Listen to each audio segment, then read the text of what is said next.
Disclaimer: the following program features language not suitable for all audiences, and the expressed opinions found within this program are a reflection of those who feature on the PopCulture Effect podcast. Welcome to the PopCulture Effect. I'm Rockin Rob, and on this show I bring my closest friends together to talk about all of the news happening in our pop culture world around us. I can slightly hear it in the background. You know what? I'm gonna keep that in as our intro, and greetings all. As Blaze so eloquently put, welcome to the Pop Culture Effect. Menace, tell me about how My Hero Ultra Rumble's going. So, My Hero Ultra Rumble is essentially, for those of you that don't know, My Hero Academia is a new generation anime that came out. Pretty good. They've made a couple games following the story, but this is their take on a battle royale scenario. They're having, 8 teams of 3, which is less than any other battle royale that's out there, and it's actually pretty good. I was skeptical at first. I was kind of ragging on it a lot, but the more I played it, the more I got into it, the more I got a feel for it. I've actually like it, and it's actually,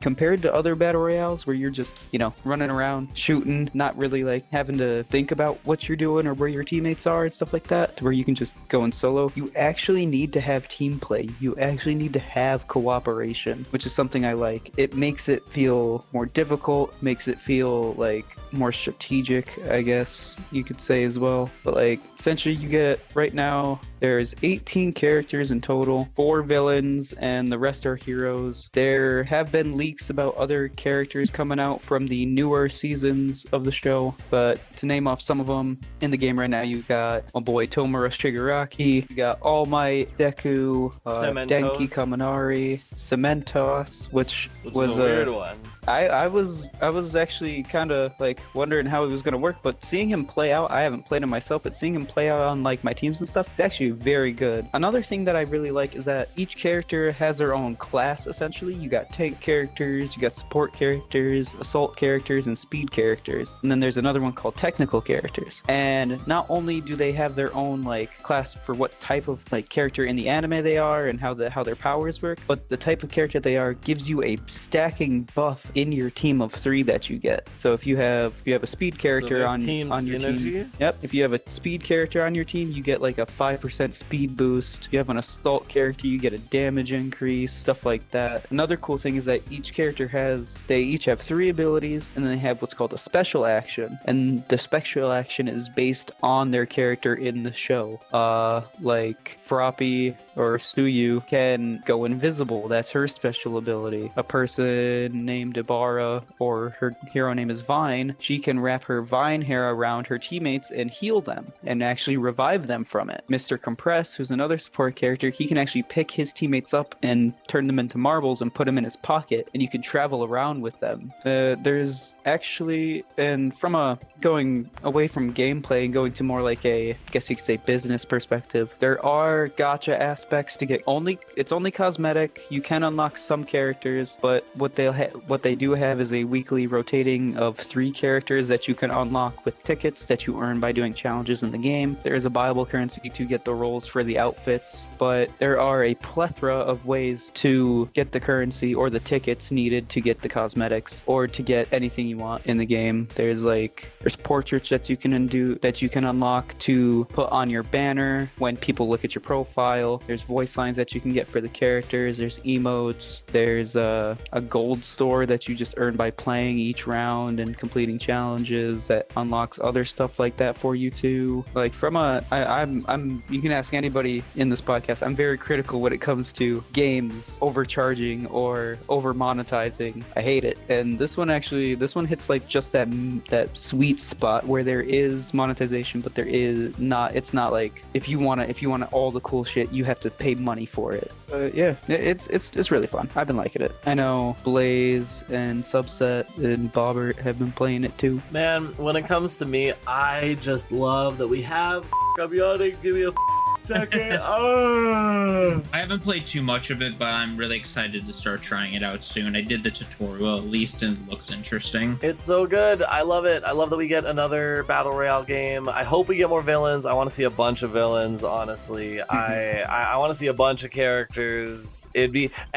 That one character that can copy other people's abilities, so he could copy other people. Oh, it'd be like an Android 21 situation. Well, Dragon Ball they do have Himiko Toga who can do that already in the game. You can use her ability and you get to change it to an entirely different character and gain all their abilities for like 20-30 seconds, depending on how much because her whole thing is that she drinks blood and becomes that character. So depending on how much you like take from them before they get away from you, you can turn into them for longer. But yeah, it's actually, I know you said you haven't played much, Blaze, but it's very fast paced. Like rounds go for maybe 20 minutes. Yeah, and I think that's attributed to the low player count. Like there's just not that many teams. I will say it does get kind of, I don't want to say boring, repetitive, I guess you could say, because there is only one map out right now. It's the USJ, for those of you that watch the anime. From what I've seen, there hasn't been anything on them releasing new maps or talking about new maps or even updating this one. But I do hope we get like places like Camino Ward or the licensing exam, and places like that. And some leaks that have come out, there's going to be new DLC and new maps. Oh, okay. So there's that to look forward to. But yeah, I've been really liking it. I've been playing nothing but Tomura and Dabi because I'm a villain. I'll admit it. I'm gonna play as Deku because I love the Black Whip, and I'm probably also gonna play as Bakugo because I hear he's really OP. I know. Actually, Kaminari is definitely gonna be my secondary. That's fair. Me and Bobbert kind of had a talk about this yesterday, but I wanted to see the other people that are interested in playing it. Would you rather they update the characters to have different moves like from the anime, like they'll update the characters' abilities, or would you rather them have multiple versions of the characters that have different abilities? They should do it in a way, in a similar way that Shinobi Strikers is doing it, because they've implemented a new DLC style, which they take one specific move from a character that's not necessarily worth giving an entire character moveset to. So I think, like for instance, we could see we could see different characters getting different quote-unquote move DLCs where you could change it, like kind of like Smash Bros for Wii U and 3DS with their special attacks. I don't think that they should do any DLC route like that though, because once again,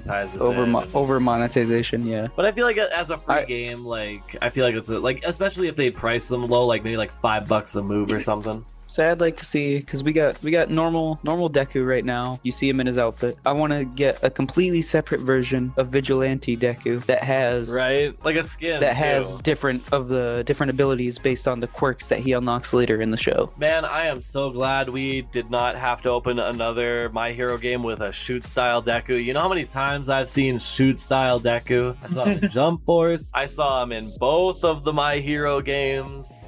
He kind of already uses shoot style in this form though, like he's got it. Well, yeah, but he's got Black Whip, he's got more of his powers. Yeah, he's got, I think like his drop kick is meant to like represent shoot style kind of deal and stuff like that, like his other abilities that he can use for movement. I'd like to see multiple versions of the characters. I just want to see a bunch of characters, because I know that the cast is overflowing with different ways to like change up the battle, and I hope they trying to find I hope that where they you release put that leak. I found it. This is a leak. This isn't not confirmed, not anything. Hashtag so not confirmed. Hashtag might be confirmed. Take this with a grain of salt, but supposed leak playable characters coming to the roster. You got Shota Aizawa, my boy, my main hero man. I love him. You got All For One. I don't know how they're gonna do that. He's gonna be OP as hell. He should just be a boss character, if I'm gonna be honest. I don't know how they would even do that, because they don't even have any like world events going on or anything. Well, like you know how like in Naraka, there's that storm. You could just have that, but for All Might or All For One, I should say. What do you mean the storm? Like the storm that you can summon to the lightning storm that shoots down giant. Oh, yeah, but that's not that has to do with the whole lore of that game. Anyway, moving on. We got Endeavor. We got Mirio Togeda, Lemillion. I'm so hyped for Lemillion. Oh, dude. I'm very confused on how that's gonna work with his attacks. He's just gonna slip into the ground, dude. We're gonna lose track of him. I think he's definitely gonna have an ability that'll just let him pass through the breakable structures and stuff that's in the game. Oh, of course. Nejire Hado, gonna be cool to have our first flying character in the game. Gonna be really, really fun. I can't wait for Hawks. Overhaul. I'm looking forward to Hawks. Yeah, Hawks is one of the characters that was leaked. Overhaul, which is another good one. I don't know. I really like the villains in Overhaul this is show. gonna be so cool, man. We're gonna have Twice, which Sad Man's Parade is gonna be nutty in that game. Oh, dude, that's gonna be crazy. That's why I'm saying I feel like all characters should have an ultimate move. They should have 3 quirks and an ultimate quirk. Well, that's why they got their special move. Because you don't have an ultimate move in this game. You have what's called a plus ultra, or if you're a villain, it's called plus chaos. And what it does is essentially it boosts all of your abilities up to their highest level and gives them super fast recharge time and makes it so they're all mega powerful. I think that's a much better way instead of just a one and done ultimate move. Because I think Sad Man's Parade, I keep calling it Dead Man's Parade. Sad Man's Parade is going to be his left bumper ability, because that's usually their mega ability. But going back to the characters, we got Hawks, like you said. We got Kurogiri, which is awesome. We got Monoma. I think that's going to be cool, being able to steal other people's abilities. Right? Oh, man. We got Shinzo coming out, and Present Mike is the last one. I just hope that these leaks aren't all of the DLC that we're gonna get. I hope there's more to come. Oh yeah, like you were saying yesterday, I hope we get some of the movie characters as well. Oh right. Oh, that'd be so good. Like you said, seeing 9 up there, or even like the dude from what was the first movie? Can't remember his name. Brain no work. The dude that had the dude that had like the 9. No, that's the second movie. Oh yeah, the dude that had like the technokinesis or whatever. Are you talking about the one where if you answer their question, they take over your mind? The dude that would be from cool. That'd be a cool character. Dude from the Tale of Two Heroes movie. I think it was Tale of Two Heroes. Oh, then yeah, it was definitely the 9 guy. I'm not talking about the blue dude that got those powers from All For One. I'm talking like the dude that took over. They took over the island where all the support items are made. Oh yeah. I do not know what his name was, because I only watched that movie I know what he looks like, but I can't remember his name. But yeah, I want to see him, because I think he'd be really cool in the game. I want to see Gentle Criminal. I feel like that's the character that we need for mobility. Oh, no, La Brava as a support hero though, or support character. I feel yeah, that's fair. But yeah, little bit of leaks to see what we're going on. But going from one anime adaptation to I guess you could call it an anime. An anime-esque. Anime-esque. Tell us about the new Castlevania Doctrine. And he's gone. I knew this was gonna happen. And Robbie, that is a typo on your part. It is Castlevania Nocturne, not Doctrine. Calling your ass out right the now. All right, you gotta restart. Gonna have to cut that one out. Future Bobbert, cut it here. You're a bitch.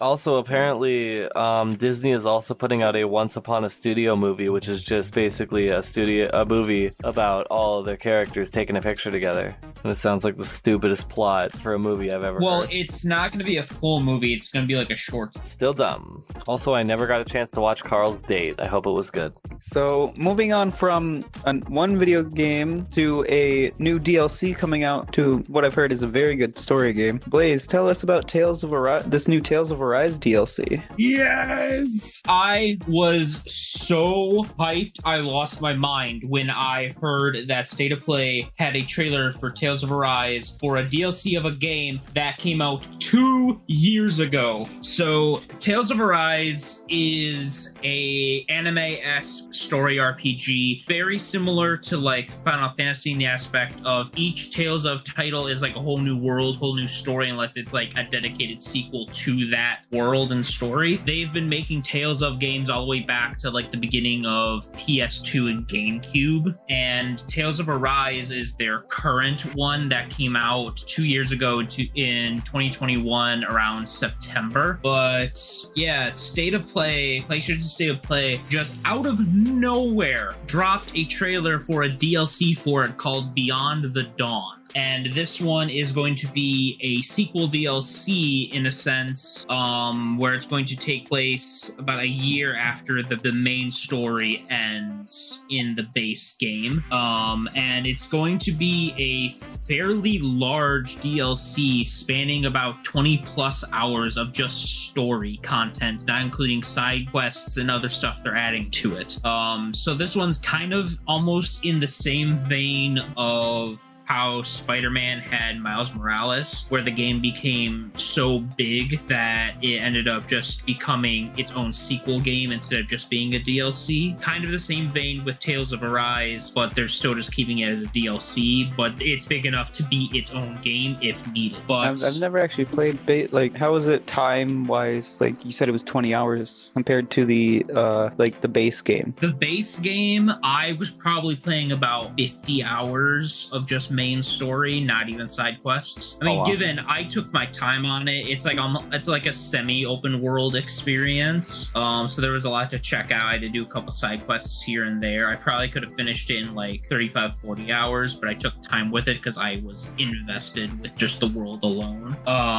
But it was a really big game and probably one of my favorite RPGs I've ever played. If anyone here watching or any of you guys get a chance to play it, I would highly recommend it. The base game is really cheap right now, physical. I think you can get it physically at GameStop for like $15. What? Yeah, it's been out for 2 years, so it's not really that expensive right now. But the main story of the DLC is you're continuing the story with the main characters of Alphen and Xion and their group of heroes after they finish the events that happen in the main story. Don't want to spoil too much in case of anyone watching still hasn't played the base game, but they are now revered as heroes by the two worlds that they explore. And about a year after the events that have happened, they run into a mysterious girl with powers that are being hunted by groups from both of the worlds of both Dana and Rena. And she is a daughter of their parents being one of each from these two different worlds. The DLC is supposed to be coming out on November 9th on both PC, PlayStation, and Xbox, with them doing a bundle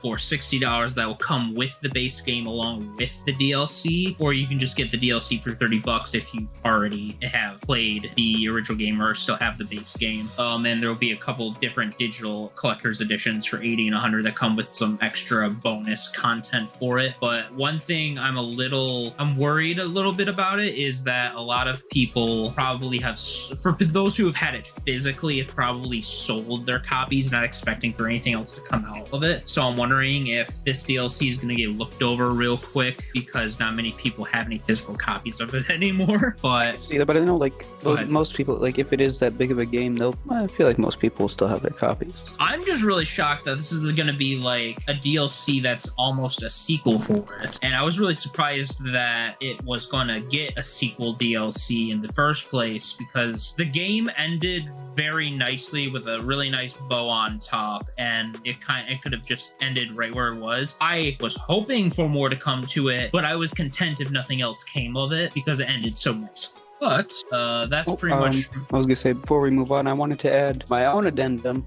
Speaking of games that are getting a update or DLC added onto them, one of my favorite roguelites, Binding of Isaac Repentance, which I kind of got a bunch of us to download once. It is the first Binding of Isaac game that had a co-op feature in it, and I wanted everybody to get it, to play it. It's one of my favorite games of all time. And nearly a decade after its release, the co-op feature is finally getting online after we already refunded the game and got rid of it. I'm very upset. My arm was tried to be twisted to play that game by someone I know, and no.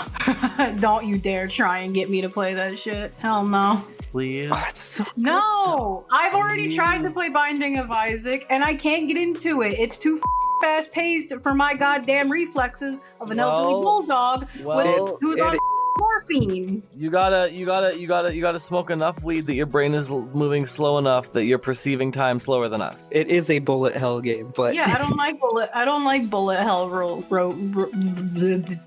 roguelikes. But anyway, but I'm just very upset. anyway, Menace, since you want to do an addendum for one game, how about you go on to the next topic with another game? Tell us about the Palworld gameplay trailer we got. Palworld actually got if you guys have watched our previous episodes, I talked about this. Palworld is a game where it is Pokemon. I think on our first episode, actually. Yeah, possibly. But anyways, Pokemon, but it's actually open world. There is more to it, like, than just capturing monsters. You can actually like train these monsters to do different things, like build your base, go collect materials for you, stuff like that. But we actually got a gameplay trailer which showed off some of the actual monsters that we'll be able to get, and showed of some of the other features that's going to happen. So some of the monsters are Penking, which is a pirate penguin. Like he looks almost like what is it? The mega or the big evolved form of Piplup. I can't remember what it's called. Yes, looks like that, except like he's got like this puffy collar and a pirate hat on. I'm revoking your nerd status for not knowing a primary evolution of a starter. You haven't seen like half the Disney movies. You have no room to talk. Yeah, you don't either. Also, I probably wouldn't have either. There's Warsect, which is a giant dung beetle. There is Queen Elizabeth, which is a queen bee. I think that's kind of a knock on Queen Elizabeth. And then my favorite is King Paka, who is the king of the alpacas. He literally jumps in. He just spits on everybody. He looks so funny. We also got to see a little bit of the character customization, showing that there's two different body types. You get to change your skin tone and your muscular structure. You get to use different abilities of the monsters are called pals in this world. You get to use different abilities from them just by a straight button press. We've learned that there's going to be base building and crafting that you can do, and you can actually set the pals to do stuff in your base. You're going to one of the biggest differences in this is you get to run around with guns with your monsters, and you could actually give some of the monsters guns themselves. Like it shows a little ape carrying around an AK-47. Jesus Christ. And something else that was revealed is that it is going to be at least 4-player multiplayer, which I am excited, and I'm going to try my damnedest to get these guys to get this game. Yeah, good luck. Yeah, it was a pretty short trailer. The only other thing it showed that didn't really explain on, and that we haven't really got any information on, is that there's faction leaders, which I'm guessing has to play into the story of the game, and that you're gonna have to like either go up against these people, or you get to pick what faction you're in while you're in this world. But yeah, it does look cool. It actually looks really smooth. All of it was in-engine gameplay that was shown. But yeah, I'm interested to check it out. I think it's gonna be a great game. I still think Kindred honestly. Fates is going to be better if it ever comes out in 2030. To where Kindred Fates is going to be a good game because it's going to be a story based and it's going to like actually have like depth and stuff to it. Palworld just seems like a game where you would go on and like it'd be like Ark or something where you just go on and mess around and capture some monsters, give them a minigun or some shit and run around. That's fair. But yeah, I don't even know how to segue this. Murderous. I mean, you are murdering animals in that game, and well, you're not. We all know what murdering them. You still capture them. Yeah, we don't murder. We don't murder. They make the choice. No, they faint. See, it's completely different. No, not when there's guns. Fainting is called murder when there's guns involved, Tyler. Have you ever shot somebody and they fainted? No, they die. Well, I guess this is the segue. Bobber tells us about the new Saw X. No, come on, please give me a. Nope, that's it. You've lost your privilege for a good. You've lost your privilege for a good segue. I need to have a little bit of a ranty roo here because my topics got completely flipped upside down. Because I was originally supposed to talk about Gear 5, but then I want to talk about Phineas and Ferb. But then I fit the Phineas and Ferb into the Futurama thing, and yeah, Gear 5 I traded up for Saw X, which I didn't realize came out 2 days ago. So I impulse bought 2 tickets, and I took my dad to it last night. Saw X is the Saw movie that I feel like we should have gotten like for the past 10 years, like it felt like it was right back to its roots when it came to replicating a Saw movie. I feel like the movie really took an introspective look on John's life, and it's a weird way that they place this movie because they kind of place it right before John's turn to his brain tumor, but after he becomes Jigsaw, which is really interesting. Now, this story follows John as he searches for a way to cure his cancer, and he stumbles upon a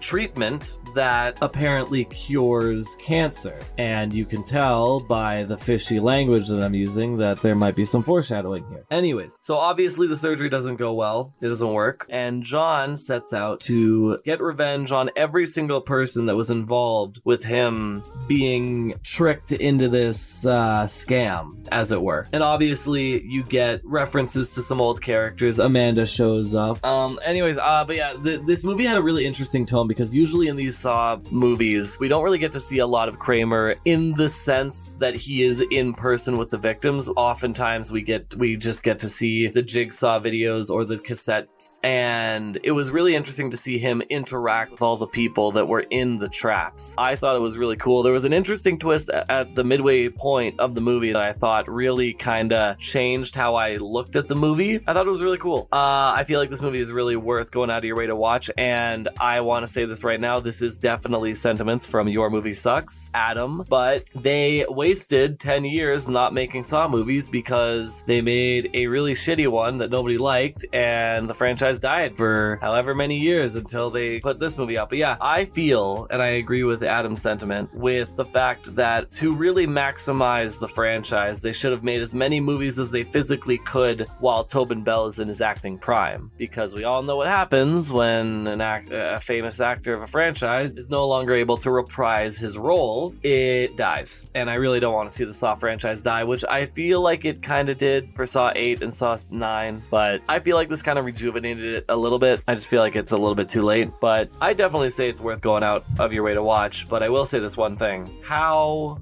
the hell did they release this on September 29th and not October 29th? They were 1 month away from the spooky month. It could have been the fact that like other stuff is coming out around that time or something like that, or that's fair. But I mean, I'm glad we could talk about it for spooky month. I don't know. I don't like the fact that the last movie was Saw the Final Chapter, except for this next chapter. Well, no, yeah, see, that was Saw 7 though. That's the confusing thing. And then they did Saw 8, which I think was Jigsaw, and then I think Saw 9 was the Book of Saw. I don't know. So this is the 10th one, but this one's also like a prequel as well, isn't it? Yeah, I don't like to think about the timeline of Saw and how omnipotent Jigsaw literally is for all the stuff that goes his way. But yeah, it's a little confusing when you really get into the meat and potatoes of it, but almost confusing as the FNAF timeline. No, that still gives me galaxy brain. That still gives me daily aneurysms every time I think of horror. Shut the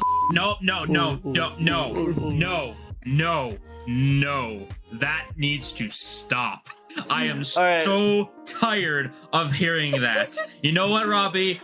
You. But I will say, I'm definitely going to do that for when I actually talk about the FNAF movie when I watch it, because I'm definitely going to watch it. But yeah, Saw X was a good movie. Weird placement. Really wish it was more closer to the spooky time. But I still think it was worth watching. I'd implore anybody else to go watch it, because, you know, I feel like Saw is just one of those franchises that catches anybody's interest. It's just that franchise where you just go in, you enjoy some bloody murder. The traps were great, by the way, but it did take a little bit of time to get into the traps, but once we got into it, it was great. There was one trap that was incredibly petty, and I love it. It was awesome. It was hilarious, but yeah. See, for me, Saw movies aren't scary for me at all, because they're not really scary at all. Yeah, they're more suspenseful. Yeah, I can't handle the gore in the Saw movies. I cringe just way too bad at the gore. Oh, dude. Oh, the traps were amazing in this one. It was really surreal. It was...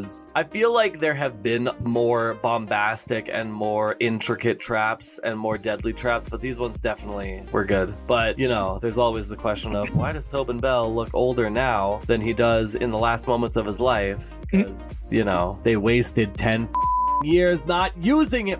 So we're at Saw 10, but we really should be at Saw 20. I would be very concerned if they managed to get to Saw 20, because that franchise, I feel like, should have been done by now. I feel like it would get to like a Paranormal Activity level where it's just like, what's going on anymore? It's gonna end up like Fast and Furious, where the characters are just gonna have superpowers at the end. Dude, I don't even want to talk about the fact that Fast and the Furious went to space. So dumb. And don't worry, Trin. I'll once you're done your layoff story, I'll transition, because I have something else I want to add at the end that I didn't include in the screenshot. Okay, my apologies. Cuddles is making her presence known. It's fine. I'm cool with it. Any animals that appear is just extra content. Sweet. Because there's gonna be that one person that's like, oh my god, at this timestamp there was a cat. So going from Saw X, a movie that is by all intents and purposes a cash grab, we go to a situation where Epic Games is trying to get a cash grab at the expense of people's jobs, right, Gemini? Yeah, you love to see when, a place is, you think it's doing well, and then you turn on the news or you open your phone, the news pops up, and people are losing their jobs. So, I'm sorry, but I just want to say there's a really relevant local example of this before you just get going, because the company that I work with, Rogers, they bought out Shaw, and I can't even imagine how many layoffs happen there. I don't know what those places are, but anyway. People in Canada will know what Rogers and Shaw are. It's literally the most common used telephone and internet provider in Canada. Can I ask you something? What? Why are Canadian businesses just people names? Oh yeah, Tim Hortons, or as I remember the French one calling it, Tim Hortons. But I cannot give you an answer on that one, buddy. I don't know. You're just not creative. Oh, now Canada. You're just not creative enough. To be fair, I also can't say anything because one of the largest grocery store chains in my area is literally named after their family name, Wise. So, I also can't say anything. Why do you come here? Why do you come here? Yeah, that's right. I stole your joke again for the second week in a row, bitch. Everyone calls it Wises, including myself. I wonder whys. Shut up. Anyway, moving past local businesses. I think it was pretty recently. This article is 3 days old. So within the past week, Epic Games, which, is mostly notorious for the ever riveting Battle Royale Fortnite. Hee hee ha ha ho ho. Anywho. Battle. Shut up. They are cutting 870 jobs, which is about 16% of its workforce, because they realize they are spending too much than what they're earning. I immediately regret my meme. Collaborating with all these anime and book and movie franchises, spending all the money on those rights, isn't overspending? Yeah, I thought that's where you got the money. They also are selling Bandcamp, which is an online music site that they bought last year. They're already selling it. They get all their money from the kids who buy a bunch of V-Bucks under their parents' credit card. Honestly, they said that layoffs are the only way that we concluded that layoffs are the only way, and that doing them now and on this scale will stabilize our finances. CEO Tim Sweeney wrote. Oh my God, that's such a quarterly mindset. Sweeney the Weenie. Sweeney the Weenie. You think that a company that came out with, the second the biggest and most used game engine would have money sense? Buildings full of money. Or at least the responsibility to not waste it. I feel like Epic Games is one of the most profitable companies right now because of the fact that they have Fortnite, and it's literally the biggest game in history. Apparently one of the things that might be contributing to this was their Bandcamp purchase back last year, because Bandcamp is notorious, it's known for a place where independent artists can, post and stream their music, and usually if they get money from it, they do get a better return. So it's possible that, Epic didn't really realize how much they would probably have to pay back these people who utilize Bandcamp, and it's possible that's burning a hole into their finances, and they're like, why don't we just fire people? Yeah, right? Oh my God, it's so funny. Another similar situation. When WWE and UFC went under the same roof as TKO for for trading purposes, they had a bunch of layoffs as well. So it's so heartbreaking because it's not just writers, it's not just video game developers, it's not just wrestlers. It's a constant that affects every single industry. Oh yeah, it really does. Because everybody, like all those families, just I know how hard it is to be unemployed, but I can't imagine how hard it is to be unemployed with a family, paying for a house. Like we are all in this party. I can say we all live very privileged, lucky lives. But to live in that situation where you I can't even imagine. Yeah, I can't imagine like working for this company thinking you have a rather secure job, considering Epic Games has a lot of really, popular stuff on the market that would keep them in business for a long time. Fortnite and the Unreal Engine, which, their own game utilizes. Gears of War, a lot of big titles utilize this game engine. And, so you're hopping into work one day and you get into the office and your boss runs a corner and says, "Hey, John, so due to company mandates and some problems, you have till the end of the day to clear out your office." And it's like, what? It's literally heart shattering. And that's the thing. They didn't say where, in the company these layoffs came from, or not where they came from, but who is losing their jobs. More than likely, with how these things work, they're probably the positions that, to the CEO corporate mindset, they are the lesser ones. So probably maintenance staffs, which is still kind of sad because those are some of the backbone kind of positions in these places. Because who's going to clean the building anyway? It might also be people that aren't too important but are making too much money. Possibly, because, it's hard to say. There's a big company in the U.S., Farmers Insurance. They laid off a good chunk of their staff that they were paying too much money because they wanted to save money. Yeah, it said about two-thirds of the layoffs were in teams outside of core development. So that's why, they're probably not. I mean, every job in every place has its importance, but for what they were probably thinking in the big picture, not as important as, say, the animation department who, does all the animation in Unreal Engine for Fortnite, or the skin design team and everything. Speaking of which, I shit you not, I literally just got a notification saying that a new icon series, which is the stuff they take from TikToks and stuff and turn into emotes, that a new icon series emote is in the shop to go and check out in Fortnite. Oh God. Interesting. So yeah, very clearly wasn't from the art design team. But yeah, no, that's still really shitty that Epic Games is laying off over 800 workers, about 16% of its workforce, because of the fact that they made some very poor financial decisions. Yeah, but that's what they're for. They're not people. They're just expendable for your profit lines. Yeah, I know. That's not how I feel, by the way. That's how the bigwigs think. Yes, I know. It sucks, and I feel for the people who have lost their jobs at Epic Games. I hope they can manage to find something, or at the very least get some form of supplemental until they can figure something out. Maybe they'll manage to get hired at another company that won't shit in their face, but a lot of them are face shitters. So oh man, I tried my best to hold in my laugh when you said shit on your face. Am I wrong? You're not wrong, but I fucking lost it, dude. You could have laughed. I wouldn't have cared.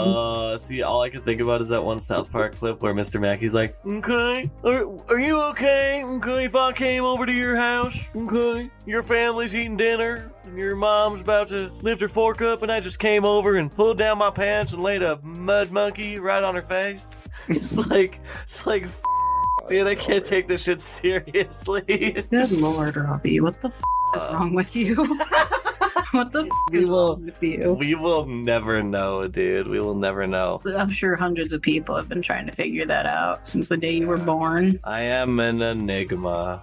Well, Trin, I just want to say I really appreciate your thoughts towards the people who lost their jobs, because like I said, this doesn't affect any one industry. This doesn't affect any one specific person or one specific set of people on a ladder of hierarchy. Like, layoffs are shit that unfortunately affect everybody, and it's stupid. Mm-hmm. And And hopefully, like you said, these people can find new jobs, find new work, and are able to regain themselves in a sense. And hopefully we can regain ourselves from the sanity of recording yet another double episode. Now, unfortunately, one of our lovely co-hosts has disappeared. Died. Almost said died. No, he's not died. He died. We can't legally say he hasn't legally died. We can't legally say that. We'll He resurrect him next episode. It's fine. unofficially died. We resurrected him with necromancy for this episode. We can resurrect him for next episode. I mean, it's fair, fine. yeah. And unfortunately, I know there was teases earlier on for a certain Castlevania anime. However, we will be covering that next week, just as a little tease. Get the appetites wet, if you know what I mean. Anyways, yeah. And since Wait, can I put one more addendum? Because I was gonna do my own addendum. Go ahead, you do your addendum. Okay. Addendum. Okay, so more dum-dums, but this is actually really big news. PlayStation CEO Jim Ryan is going to step down in March 2024 after 30 years with the company. Woo! Huh. I saw that when I was looking at stories. Also, can I add my own quick addendum like really quick? Yes, of After course. his addendum. Apparently, in the US, parents are getting offered refunds for in-game purchases for Fortnite. Really? And since this has literally been the episode. Okay. I think I see why they're doing layoffs now. Why they're broke. What? Epic Games agreed to pay $245 million in refunds in 2022. Ooh. Oh my god. That's unbelievable. Yeah. So it is unbelievable, but it's also partly on the parents' fault for not like locking their shit from their kids Yeah, using I don't know it, why or they're- just being I don't- like, Here- hey little Timmy, here, you want to buy a skin? I'll put in my credit card info for you because it's not just a 2-button press to buy more shit. The Honestly. game Yeah, should the- have like a parental lock on it for purchases. So here's the Right? thing. Any purchase would have an email notification before it got finalized. Yeah, so here's the thing. The FTC said Epic Games duped players with a deceptive interface that could trigger purchases while the game loaded and accused it of having default settings that breached people's privacy. I mean, remember when that we- actually. I remember that while you were actually loading into the great game and the loading screen would go up, Fortnite used to always throw you into the shop before anything else. So while you were loading in, if you were clicking stuff, you could buy stuff while you were loading. Oh, really? That's evil. From January 2017 to September 2022, things that were purchased Yeah. between that time frame. That's so much Yep. money. That sounds about so right. Much money. That explains why they're having financial problems. And my final dum-dum for the day, because it's been so goddamn long since I've been able to do this. It's a remaster. I'm changing it up, everybody. It's time for Rob's Wrestling Rap. That's the same title. Wow. I thought of a different title, and then I completely forgot the title that I thought. It's time to talk about wrestling, baby. now, Because, Robbie's wrestling wrap up. a rappa the rappa. well, the WWW. I'm going to Slam spell my my- name with Never Robbie mind, I'm with a shutting W. up.